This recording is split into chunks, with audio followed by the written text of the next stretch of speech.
pâle, profondément mordu. On se souvient que ces mots sont venus comme un vers, comme un octosyllabe à Paul Valéry, je crois pendant son sommeil. Il le dit dans une lettre à Pierre-Louis, il le redira en évoquant la composition poétique comme un exemple de ces vers qui parfois nous sont donnés pour rien par les dieux. Valéry voit dans ce vers gratuit l'amorce d'un poème.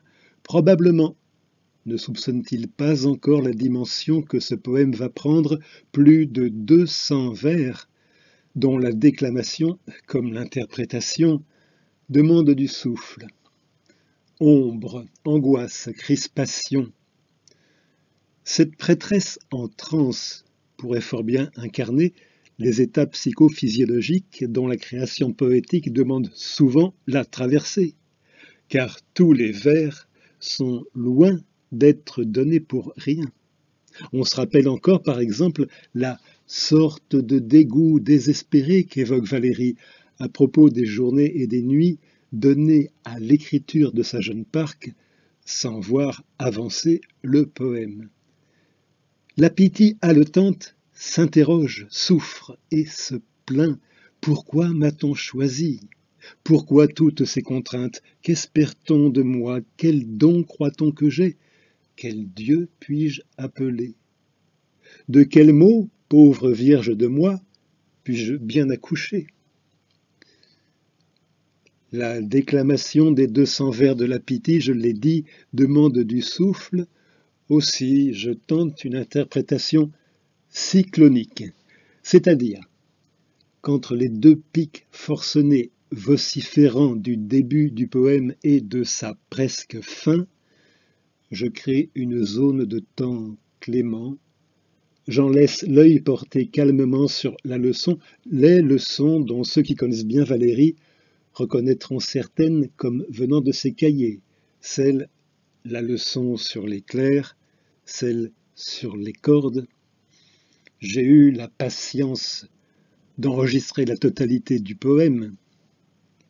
Ceux qui auront la patience de suivre la vidéo jusqu'au bout sauront comment je me suis débrouillé de l'ultime strophe, celle où la Pythie s'est estompée, effacée, fondue en tout ce qui l'entoure, une disparition qui peut bien figurer l'objet de langage quasi miraculeux, à quoi tout poète rêve de laisser la place. Voyez cette dernière strophe. Je crois qu'un peu d'humour ne nuit pas. D'ailleurs, Dorinthe, Ghislain, Raymond et ceux qui me connaissent bien savent à quel point j'adore déconner. Les premières secondes de la vidéo le montrent une fois de plus. Nothing serious in mortality, all is but toys. Shakespeare n'a pas trop tort.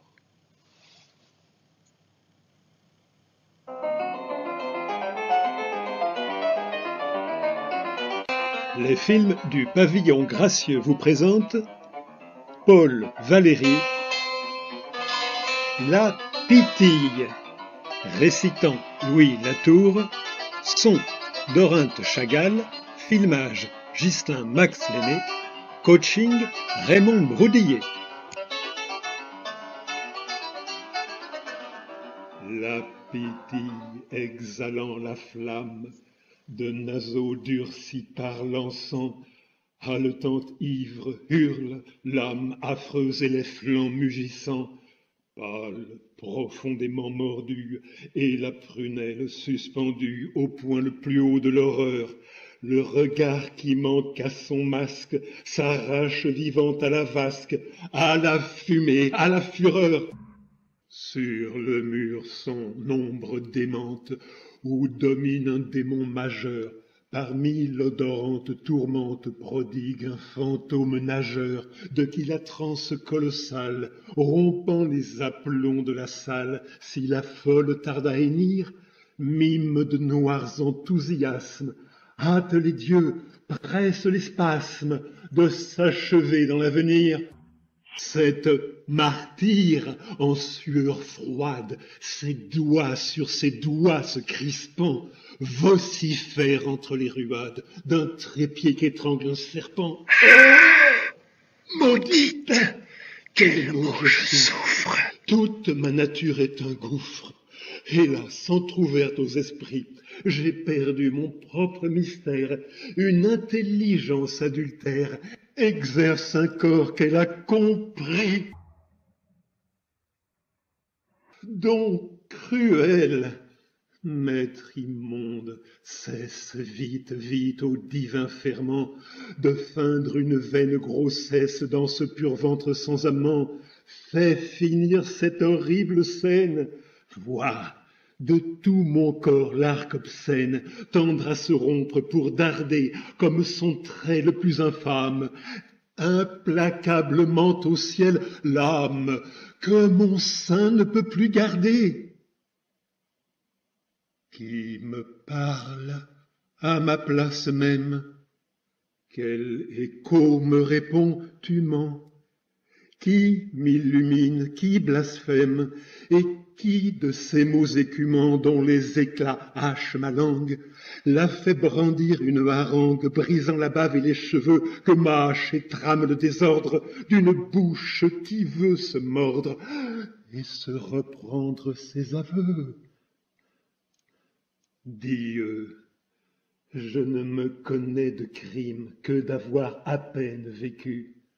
Mais si tu me prends pour victime, et sur l'autel d'un corps vaincu, si tu courbes un monstre, tue ce monstre et la bête abattue, le col tranché, le chef produit, par l'écrin qui tire les tempes, que cette plus pâle des lampes saisisse de marbre la nuit. Alors, par cette vagabonde, morte, errante et lune à jamais, soit l'eau des mers surprises et l'onde astreinte à d'éternels sommets, que soient les humains faits statues, les cœurs figés, les âmes tues, et par les glaces de mon œil, puisse un peuple de leurs paroles durcir en un peuple d'idoles muets de sottises et d'orgueil. Et quoi? Devenir la vipère, dont tout le ressort de frissons surprend la chair que désespère sa multitude de tronçons, reprendre une lutte insensée? Tourne donc plutôt ta pensée vers la joie enfuie et reviens, ô mémoire, à cette magie qui ne tirait son énergie d'autres arcanes que des tiens.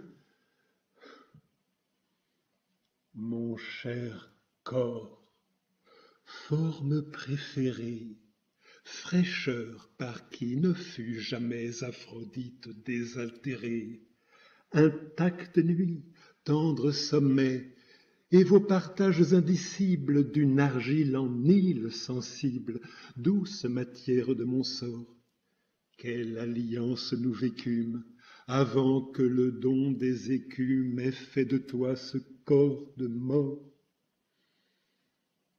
Toi, mon épaule, où l'or se joue d'une fontaine de noirceur, j'aimais de te joindre ma joue fondue à sa même douceur, où, soulevée à mes narines, ouverte aux distances marines, les mains pleines de seins vivants, entre mes bras aux belles anses, mon abîme a bu les immenses profondeurs qu'apportent les vents.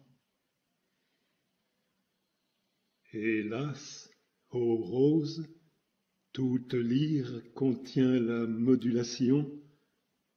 Un soir, de mon triste délire parut la constellation. Le temple se change dans l'antre, et l'ouragan des songes entre au même ciel qui fut si beau. Il faut gémir, il faut atteindre je ne sais quelle extase et ceindre ma chevelure d'un lambeau. Ils m'ont connu au bleu stigmate apparu sur ma pauvre peau. Ils m'assoupirent d'aromates laineux et doux comme un troupeau.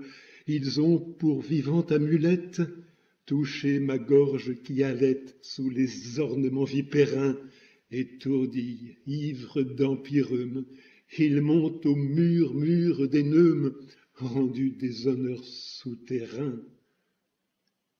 Qu'ai-je donc fait qui me condamne pur à ces rites odieux?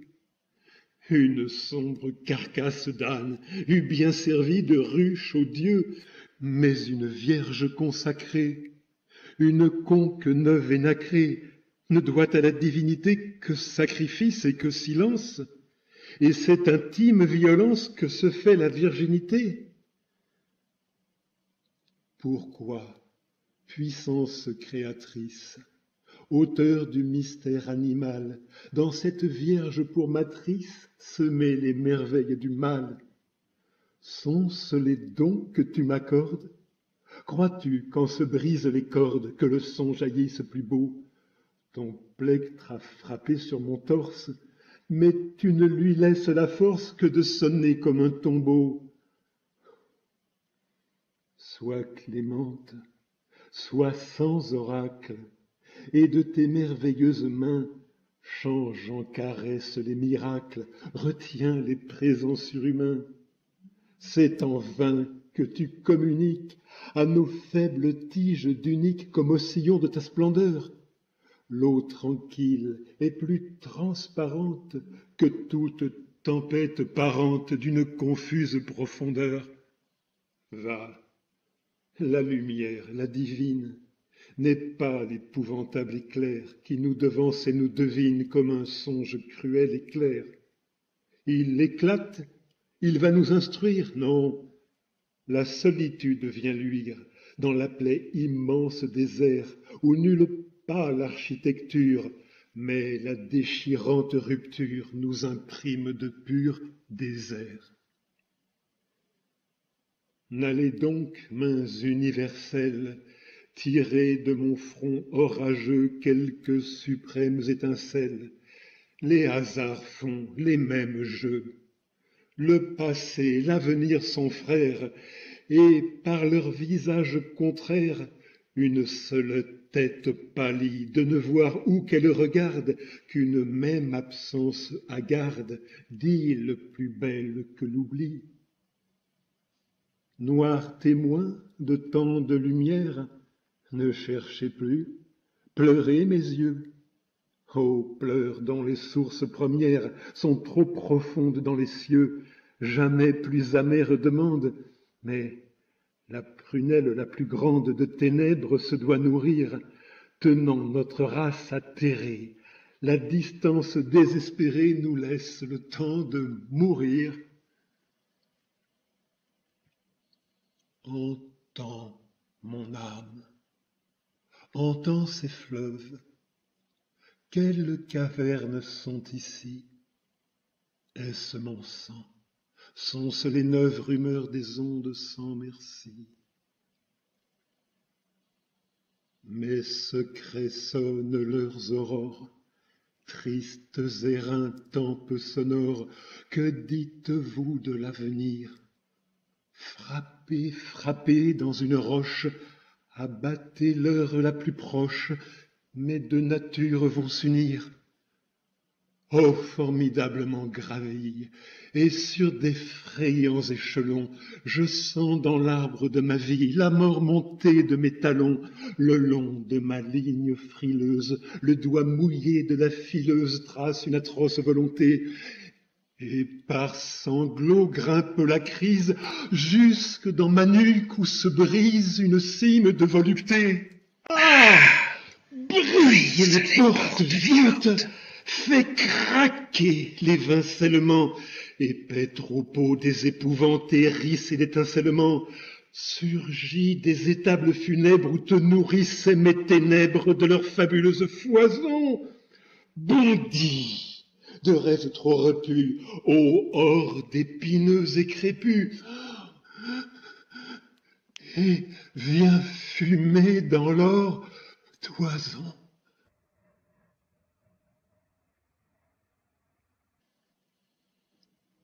Telle, toujours plus tourmentée, déraisonne, râle et rugit, la prophétesse fomentée par les souffles de l'or rougi. Mais enfin le ciel se déclare, L'oreille du pontife hilar s'aventure dans le futur. Une attente sainte la penche, car une voix nouvelle et blanche échappe de ce corps impur.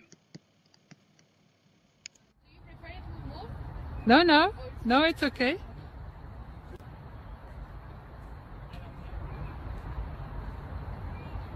Honneur des hommes, saint langage, discours prophétique et paré, belles chaînes en qui s'engage le Dieu dans la chair égarée.